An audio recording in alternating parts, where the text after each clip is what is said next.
Rumah tanggaku hancur karena ibu mertua dan suamiku yang tak punya perasaan. Assalamualaikum sahabat Bunda. Semoga Allah selalu memberikan kesehatan dan kebahagiaan untuk kita semua. Buat sahabat Bunda yang sudah subscribe, semoga rezekinya dilancarkan ya. Amin ya robbal alamin.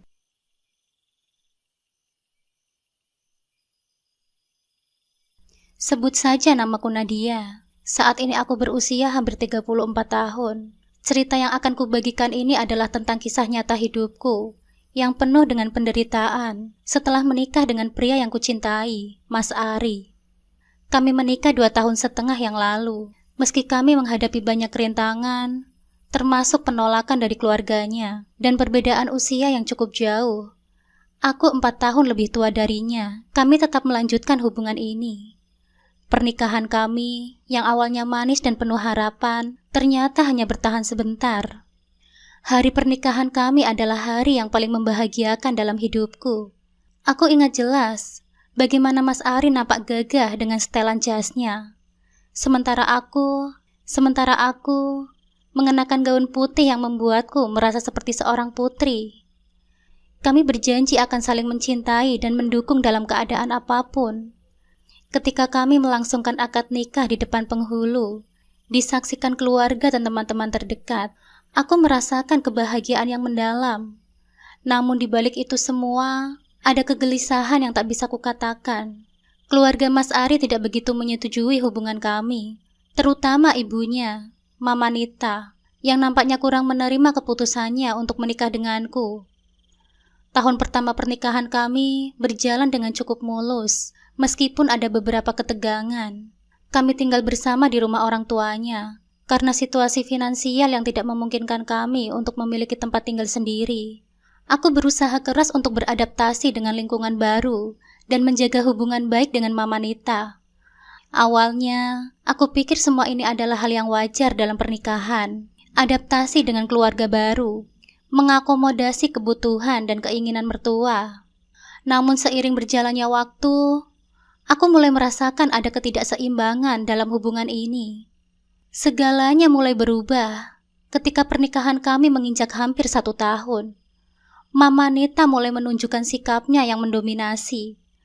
Aku merasa seperti terjebak di tengah pertempuran yang tak pernah kuinginkan. Setiap hari, ada saja yang perlu diatur atau diperbaiki menurut pandangan Mama Nita. Dia selalu ingin terlibat dalam setiap keputusan, dari memilih perabotan rumah hingga menentukan kapan Mas Ari harus pulang ke rumahnya.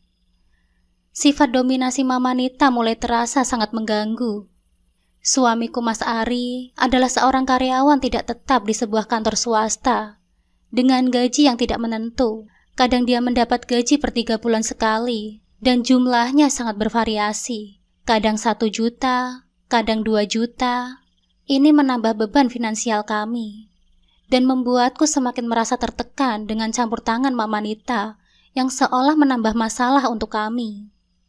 Di awal pernikahan, aku berusaha memaklumi dan menerima segala situasi. Aku seringkali membantu Mama Nita di dapur, berusaha untuk tidak terlalu mempermasalahkan perintah-perintahnya, yang kadang-kadang terasa berlebihan. Namun seiring berjalannya waktu, semakin sulit bagiku untuk terus bersikap sabar atas campur tangan yang berlebihan.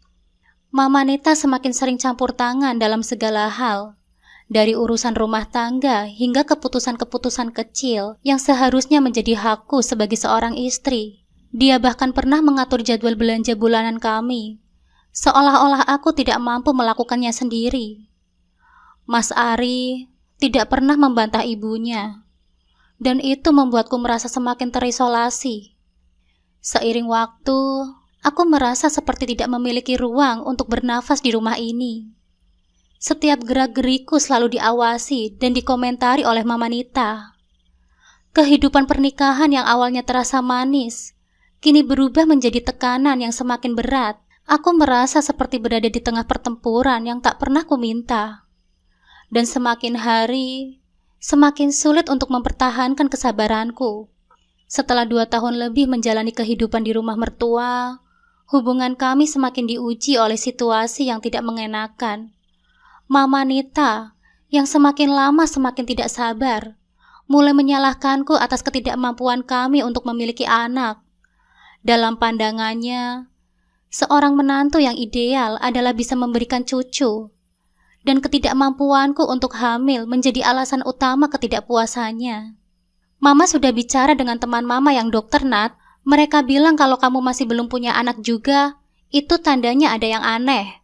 Mungkin kamu mandul, kata Mama Nita suatu malam, tatapannya yang dingin. Perkataan itu terasa seperti pisau yang menyayat hatiku. Aku merasa terpojok, seakan-akan seluruh kesalahan ada pada diriku. Padahal, aku dan Mas Ari juga terus berusaha sekuat tenaga, menjalani berbagai pengobatan, dan berdoa agar segera diberikan momongan. Puncak dari segalanya terjadi ketika Mama Nita mendesak Mas Ari untuk menceraikan aku dan menikah lagi dengan perempuan lain yang dianggap lebih subur dan bisa memberikan keturunan. Mas Ari meskipun sudah merasa tertekan dengan situasi ini, tetap menolak keinginan ibunya. Aku menikah dengan Nadia karena aku mencintainya, Ma. Kami akan terus berusaha, tapi aku tidak akan meninggalkannya hanya karena kami belum punya anak, Ma. Penolakan itu membuat Mama Nita semakin marah. Setiap hari suasana di rumah semakin tidak menyenangkan. Hingga pada akhirnya, kami memutuskan bahwa yang terbaik bagi kami adalah pergi dan memulai hidup baru di tempat yang lain, jauh dari tekanan keluarga. Akhirnya, kami memutuskan untuk pindah ke rumah sewa kecil di pinggir kota. Suasana hati kami bercampur antara kelegaan dan kekhawatiran, jauh dari segala kenyamanan yang pernah kami nikmati di rumah mertua. Kami harus menyesuaikan diri dengan kehidupan yang lebih sederhana. Namun di balik kesederhanaan ini, ada perasaan lega yang sulit diungkapkan dengan kata-kata. Tidak harus menghadapi ucapan pedas dan tatapan menghakimi dari Mama Nita. Itu adalah anugerah yang kami syukuri. Rumah kecil yang kami tempati tidaklah istimewa. Dindingnya yang kusam dan lantainya yang retak menunjukkan usianya yang sudah tua. Namun kami berusaha melihatnya sebagai sebuah kanvas kosong, di mana tempat kami bisa memulai kembali segalanya dari nol. Di sini tidak ada aturan atau tekanan yang harus kami penuhi, selain yang kami buat sendiri. Tempat ini meski jauh dari kemewahan, memberikan kami kebebasan untuk hidup sesuai keinginan kami. Mas Ari dengan segala keterbatasannya, menunjukkan dedikasi yang luar biasa. Di tengah tekanan dan tanggung jawab yang semakin besar, dia tidak pernah menyerah. Setiap hari dia bangun lebih awal, berangkat bekerja dengan semangat yang baru, dan pulang larut malam dengan tubuh yang lelah, namun hati yang puas. Usahanya tidak sia-sia. Setelah berbulan-bulan bekerja keras, dia akhirnya mendapatkan pekerjaan yang lebih baik di sebuah perusahaan swasta. Gaji yang lebih stabil dari pekerjaan barunya memberikan kami sedikit ruang bernafas. Meski kami masih harus menyewa rumah, setidaknya kami berhasil membeli sebuah mobil bekas, sebuah pencapaian yang kami banggakan. Hari-hari kami mulai dipenuhi dengan harapan dan mimpi-mimpi baru. Kami merencanakan masa depan dengan antusias, membayangkan kehidupan yang lebih baik dan lebih bahagia di depan mata. Namun di balik kebahagiaan ini, ada bayangan gelap yang terus menghantui pikiran kami. Ketidakpastian tentang apakah kami akan pernah memiliki anak. Setiap kali melihat pasangan lain yang bahagia dengan anak-anak mereka, ada perasaan kosong yang sulit dijelaskan. Meski kami telah mencoba berbagai cara untuk memiliki anak, mulai dari pemeriksaan medis hingga pengobatan tradisional, hasilnya selalu sama. Tidak ada tanda-tanda kehamilan. Ketidakadaan anak ini membuat beban yang terus kami pikul, mempengaruhi cara kami melihat diri sendiri dan satu sama lain. Mas Ari meski tidak pernah mengungkapkan kekecewaannya dengan kata-kata, menunjukkan rasa frustasinya dalam diam. Kadang-kadang, aku bisa merasakan kesedihannya ketika dia menatap jauh ke depan, seolah-olah merenungkan sesuatu yang telah hilang dari hidupnya. Namun kami tetap berusaha untuk bersikap optimis. Setiap hari, kami berdoa dan berharap bahwa suatu hari nanti, mimpi kami untuk memiliki keluarga kecil yang lengkap akan segera terwujud. Meskipun ada rasa cemas dan takut yang terus membayangi, kami mencoba untuk fokus pada hal-hal positif, seperti kebersamaan kami dan pencapaian kecil yang telah kami raih. Tetapi di balik senyum-senyum yang kami paksakan setiap hari, ada perasaan hampa yang terus tumbuh, seperti bayangan yang semakin besar dan sulit diabaikan. Kehidupan di rumah kecil ini adalah perpaduan antara harapan dan ketakutan, antara kebahagiaan dan kekecewaan. Kami berusaha sebaik mungkin untuk saling mendukung, namun ada saat-saat ketika kesendirian terasa begitu nyata. Bahkan ketika kami berada di ruangan yang sama, kesunyian yang ada bukanlah akibat dari tidak adanya suara, melainkan dari ketidakmampuan kami untuk mengungkapkan perasaan terdalam kami satu sama lain. Meskipun begitu, kami terus melangkah ke depan, mencoba menemukan kebahagiaan dalam hal-hal kecil yang bisa kami capai. Kami tahu bahwa jalan yang akan kami tempuh tidak akan mudah. Namun kami juga tahu bahwa selama kami bersama, kami akan selalu memiliki harapan. Namun harapan itu kini mulai berubah menjadi sesuatu yang rapuh, seakan-akan hanya menunggu waktu untuk pecah. Kebahagiaan yang sempat kami rasakan di rumah kecil itu ternyata tidak bertahan lama. Setelah beberapa bulan merasakan sedikit kenyamanan dari stabilitas ekonomi yang baru saja kami capai, segalanya mulai berubah. Mas Ari yang dulu dikenal sebagai pria pekerja keras dan bertanggung jawab, mulai menunjukkan tanda-tanda perubahan yang mengkhawatirkan. Perubahan yang tidak hanya mengancam kebahagiaan kami, tetapi juga menggerogoti fondasi pernikahan yang telah kami bangun dengan susah payah. Awalnya, perubahan itu terasa seperti hal kecil yang bisa diabaikan. Mas Ari mulai pulang larut malam, dan dengan alasan pekerjaan yang semakin menumpuk. Namun seiring berjalannya waktu, keterlambatannya semakin sering dan alasan-alasan yang semakin tidak masuk akal. Aku mencoba menenangkan diriku, berpikir bahwa ini hanya fase sementara dalam karir barunya. Aku memilih untuk tidak terlalu memikirkan hal-hal yang mungkin sebenarnya sudah jelas di depan mataku. Namun tanda-tanda yang lebih jelas mulai muncul. Tabungan kami yang seharusnya cukup untuk kebutuhan beberapa bulan ke depan, tiba-tiba menyusut dengan drastis. Setiap kali aku mencoba menanyakan hal itu, Mas Ari selalu memiliki alasan, mulai dari kebutuhan mendesak hingga investasi yang tidak berjalan sesuai rencana. Aku ingin mempercayainya, namun kekhawatiran itu semakin berat saat aku mulai menyadari bahwa perhiasan milikku yang selama ini kujaga dengan hati-hati, satu persatu mulai hilang. Ketika aku mencoba mencari jawabannya, yang kutemukan justru menghancurkan hatiku lebih dalam dari yang pernah kubayangkan. Mas Ari terlibat dalam judi online. Setiap malam setelah aku tidur, dia menghabiskan waktu berjam-jam di depan komputernya, mempertaruhkan uang yang telah susah payah kami kumpulkan. Dan bukan hanya itu, dia juga mulai terlibat dalam penggunaan narkoba. Pengaruh dari zat-zat terlarang itu mulai mempengaruhi pribadinya, membuatnya semakin jauh dari sosok suami yang dulu ku kenal dan kucintai. Namun pukulan terberat datang ketika aku mengetahui bahwa Mas Ari tidak hanya mengkhianati kepercayaanku dan cinta kami, tetapi juga terlibat dalam perselingkuhan dengan wanita lain. Wanita yang tidak hanya merusak pernikahan kami, tetapi juga menghancurkan sisa-sisa kepercayaan yang masih kupunya terhadap suamiku.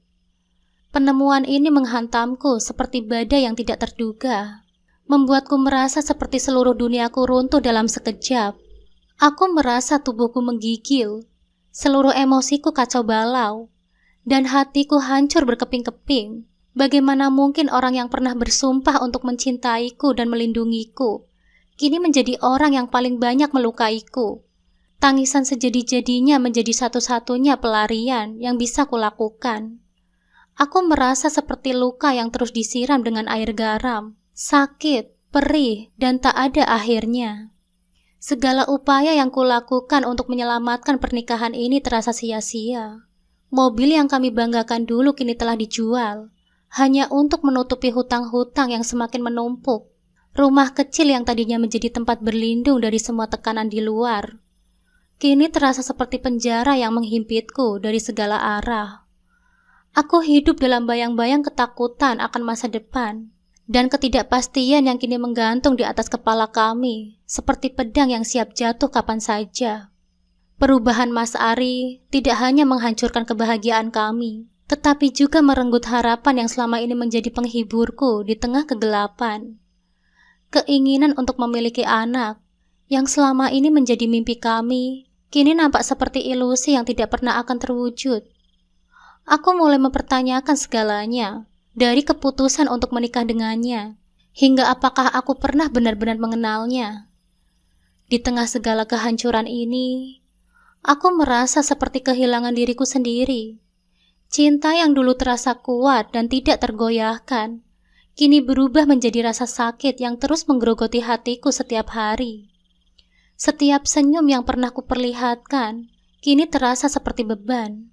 Dan setiap kenangan manis yang dulu kubanggakan, kini menjadi bayang-bayang yang terus menghantuiku. Malam-malam terasa semakin panjang dan sunyi. Di tengah kesunyian itu, aku sering bertanya-tanya, bagaimana bisa semua ini terjadi? Apa yang telah kulakukan hingga pantas menerima semua ini? Namun tidak ada jawaban yang datang. Hanya rasa sakit yang terus-menerus mengingatkanku bahwa kebahagiaan yang pernah kurasakan kini telah hilang, digantikan oleh kegelapan yang seolah tidak akan pernah berakhir. Kehidupan yang pernah kami impikan bersama, kini terasa seperti mimpi buruk yang tak kunjung usai. Satu persatu semua yang pernah kami miliki mulai hilang, baik materi maupun emosi. Harapan yang tersisa kini hanya menjadi bayangan samar yang semakin pudar seiring berjalannya waktu. Dan di tengah kegelapan baru ini, aku berdiri sendirian, mencoba mencari jalan keluar dari labirin penderitaan yang sepertinya tidak memiliki akhir. Saat aku mencoba untuk memaafkan dan bertahan dalam keadaan terpuruk ini, rasa sakitku semakin dalam. Suamiku terus-menerus menyembunyikan kebiasaan buruknya dari semua temannya serta adik kandungnya, menutup mata terhadap perselingkuhan ini. Aku berusaha bersabar, mencintai suamiku meskipun bayangan perselingkuhan itu selalu menghantui pikiranku. Kehidupan yang kujalani telah berubah menjadi serangkaian ujian yang seakan tidak ada habisnya. Setelah bertahun-tahun menginginkan kehadiran seorang anak di dalam rumah tangga kami, takdir justru mempermainkan keinginan tersebut dengan cara yang paling menyakitkan. Di tengah segala kesulitan yang kami hadapi, dari keterpurukan finansial hingga pengkhianatan yang membekas di dalam hatiku, sebuah kenyataan pahit yang datang menghampiriku. Wanita yang menjadi selingkuhan suamiku, Karin, telah mengandung seorang bayi. Berita ini menghantamku seperti palu besar yang menghancurkan sisa-sisa kekuatan yang masih aku miliki. Rasanya seperti takdir sedang mempermainkan seluruh hidupku, memaksaku untuk menghadapi penderitaan yang lebih dalam lagi. Meski demikian, kenyataan ini tidak bisa kuhindari, dan aku harus menerima bahwa ada seorang bayi yang tumbuh di dalam rahim Karin. Meskipun aku tahu bahwa bayi itu bukanlah darah daging dari suamiku. Dengan perasaan campur aduk antara benci, marah, dan kasih sayang yang tak terduga, aku memutuskan untuk mengambil langkah yang mungkin tidak akan dipilih oleh banyak orang dalam posisiku. Aku memutuskan untuk merawat bayi tersebut. Keputusan ini bukanlah hal yang mudah. Setiap kali aku memikirkannya, hatiku terasa seperti diperas, dan air mataku seringkali mengalir tanpa bisa kuhentikan. Tetapi di balik segala penderitaan ini, aku merasakan sebuah dorongan kuat yang memberitahuku bahwa bayi ini tidak bersalah, dan dia berhak untuk mendapatkan kasih sayang dan perhatian, meskipun situasinya penuh dengan komplikasi. Keputusan ini juga datang dengan tanggung jawab besar. Aku harus memastikan bahwa Karin yang kini mengandung bayi tersebut mendapatkan perawatan yang layak, meskipun hatiku masih terluka karena pengkhianatan yang dilakukan oleh suamiku bersama Karin. Aku tahu bahwa aku tidak bisa membiarkan kebencian menguasai tindakanku. Aku mulai mengurus segala kebutuhan Karin, mulai dari biaya hidup sehari-hari hingga keperluan medis yang diperlukan untuk memastikan kehamilannya berjalan lancar. Setiap kunjungan ke dokter kandungan, setiap belanja kebutuhan kehamilan, menjadi pengalaman yang mengguncangkan hatiku. Aku harus menyaksikan langsung perkembangan bayi yang seharusnya mungkin menjadi milikku dan suamiku, tetapi justru hadir dalam hubungan terlarang yang melukai perasaanku. Namun meskipun setiap langkah terasa seperti menambah luka di hatiku, aku tetap bertahan. Aku merawat Karin dengan perhatian penuh, berusaha memastikan bahwa bayi yang ada di dalam kandungannya mendapatkan segala yang dia butuhkan untuk tumbuh sehatnya. Hari-hari semakin panjang dan bulan-bulan pun berganti. Rasa sakit yang kurasakan tidak pernah benar-benar hilang, tetapi aku mulai belajar untuk mengendalikannya. Aku mengalihkan fokusku pada bayi yang akan lahir, berusaha melihatnya sebagai sebuah anugerah, meski datang dalam keadaan yang tidak sangat ideal. Aku juga menyadari bahwa ini adalah ujian besar dalam hidupku, ujian yang akan menentukan siapa diriku sebagai seorang manusia dan bagaimana aku memilih untuk memproses ketidakadilan yang akan menimpaku. Saat Karin akhirnya melahirkan, perasaanku campur aduk. Di satu sisi ada kelegaan bahwa bayi itu telah lahir dengan selamat. Namun di sisi lain, hatiku terasa kosong. Seolah-olah setiap harapan yang pernah kumiliki telah diambil dariku. Aku tetap berada di sisinya selama proses persalinan, memastikan bahwa segala sesuatu berjalan dengan lancar.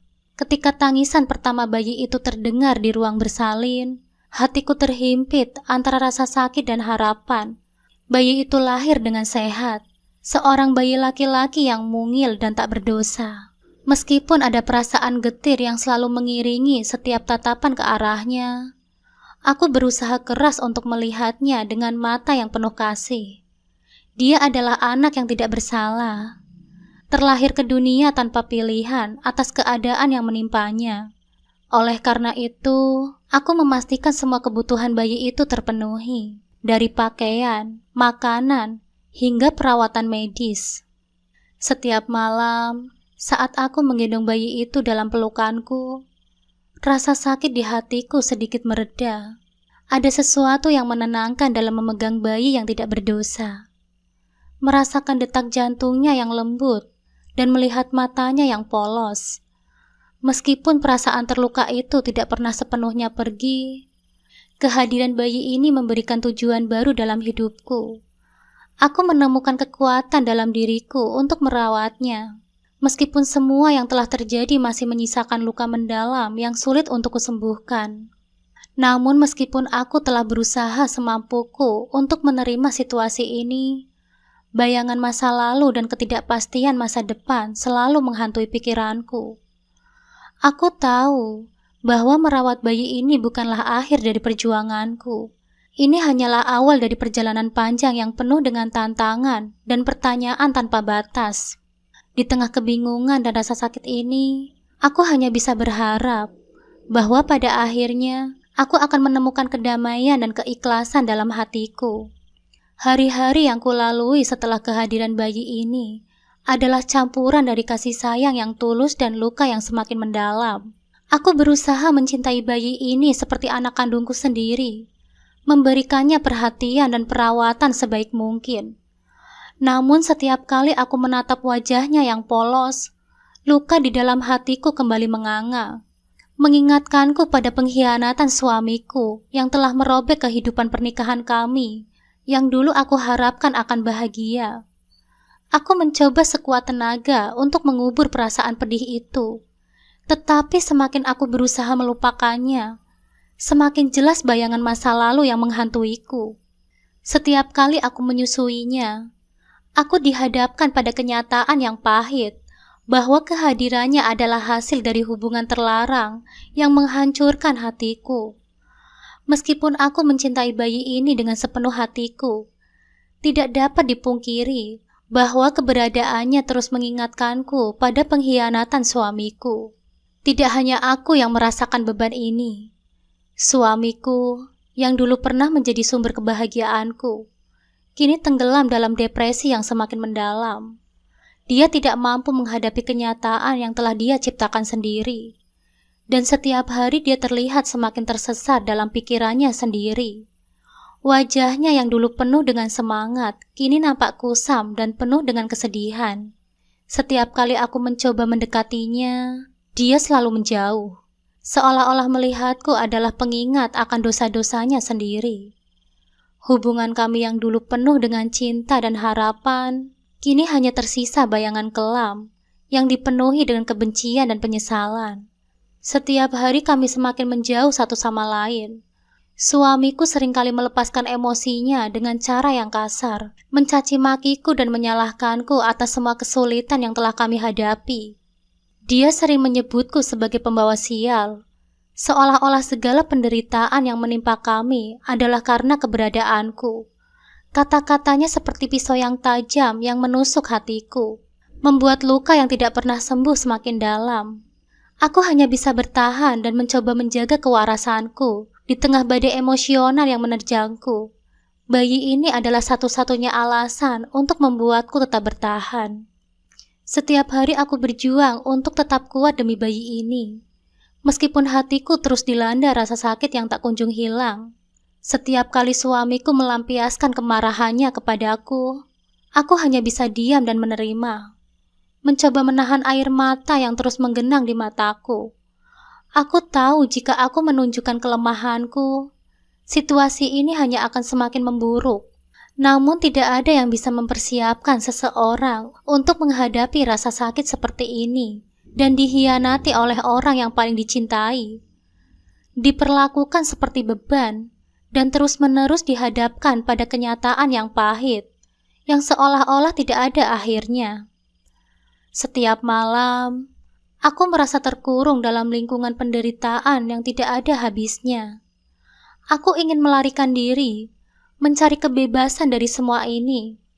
Tetapi aku tahu bahwa tanggung jawabku sebagai seorang ibu, meskipun bukanlah ibu kandungnya, mengingatkanku pada situasi ini.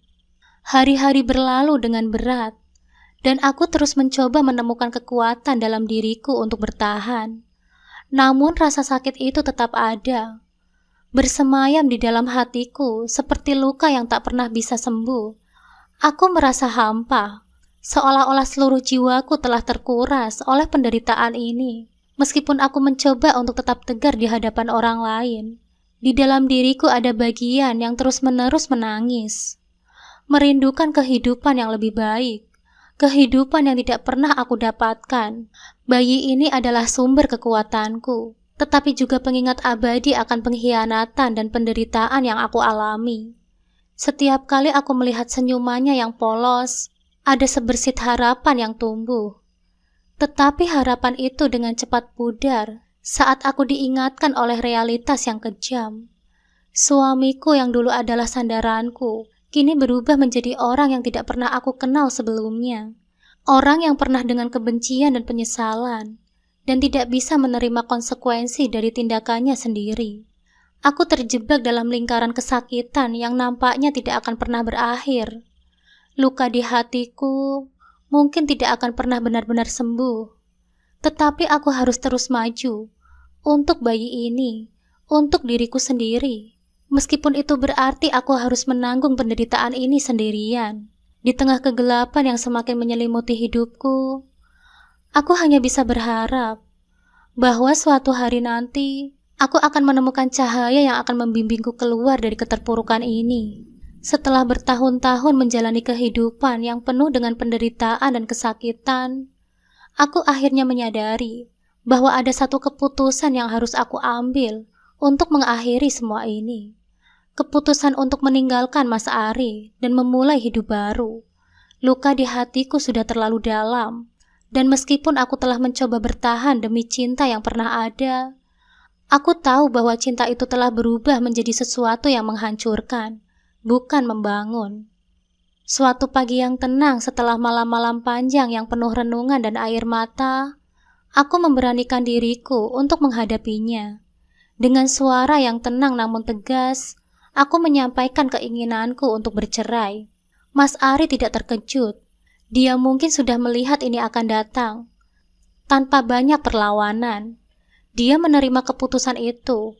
Mungkin dalam hati kecilnya, dia juga sadar bahwa pernikahan kami sudah lama hancur, dan melanjutkannya hanya akan memperpanjang penderitaan kami berdua. Proses perceraian berjalan dengan cepat, dan tanpa banyak drama. Aku dan Mas Ari resmi berpisah. Aku mengambil keputusan untuk menjaga bayi yang kini telah menjadi bagian hidupku. Meskipun tidak ada ikatan darah di antara kami, aku merasa bertanggung jawab untuk membesarkan anak ini, yang tidak pernah meminta dilahirkan dalam situasi yang begitu rumit. Bagiku, dia adalah amanah, hadiah yang diberikan Tuhan untuk memberiku tujuan baru dalam hidupku. Aku dan anakku pindah ke kota yang berbeda, jauh dari bayang-bayang masa lalu yang kelam. Di tempat baru ini, aku mulai membangun kehidupan yang sederhana namun damai. Aku bekerja keras untuk memenuhi kebutuhan kami, dan meskipun hidup kami tidak selalu mudah, aku merasa lebih tenang karena tahu bahwa aku telah membuat keputusan yang tepat. Anak ini meskipun tidak pernah aku rencanakan, telah menjadi cahaya dalam hidupku, memberikan arti baru bagi setiap hariku. Aku merawatnya dengan penuh kasih sayang, memastikan bahwa dia mendapatkan semua yang dia butuhkan, baik secara fisik maupun emosional. Melihatnya tumbuh dengan bahagia dan sehat adalah kebahagiaan tersendiri bagiku. Setiap kali dia tersenyum atau memanggilku ibu, aku merasa bahwa semua penderitaan yang aku lalui telah terbayar. Aku tidak lagi melihatnya sebagai pengingat pengkhianatan, tetapi sebagai hadiah yang memberiku kekuatan untuk melanjutkan hidup. Hari-hari yang kujalani sekarang penuh dengan harapan baru. Aku telah melepaskan semua masa lalu yang menyakitkan. Dan meskipun luka di hatiku tidak sepenuhnya sembuh, aku telah belajar untuk menerimanya sebagai bagian dari perjalanan hidupku. Aku tahu bahwa hidup tidak akan selalu adil. Tetapi aku juga tahu bahwa aku memiliki kekuatan untuk menciptakan kebahagiaan dalam hidupku sendiri. Dengan anak ini di sisiku, aku merasa lengkap. Kami adalah keluarga kecil yang mungkin tidak sempurna di mata orang lain. Tetapi bagiku, inilah keluarga yang aku butuhkan. Aku akan terus membesarkannya dengan cinta dan perhatian, memastikan bahwa dia tumbuh menjadi seseorang yang kuat dan penuh kasih. Meskipun latar belakangnya tidak ideal, akhirnya aku menemukan kedamaian. Mungkin hidupku tidak berjalan seperti yang dulu aku bayangkan, tetapi aku bersyukur karena dari semua kesulitan yang aku hadapi, aku belajar untuk mencintai diriku sendiri dan orang lain dengan cara yang lebih mendalam. Aku tidak tahu apa yang akan datang di masa depan, tetapi aku siap menghadapinya dengan hati yang lebih kuat dan jiwa yang lebih tenang. Aku dan anak ini akan berjalan bersama, menatap masa depan yang penuh dengan harapan dan kemungkinan yang baru.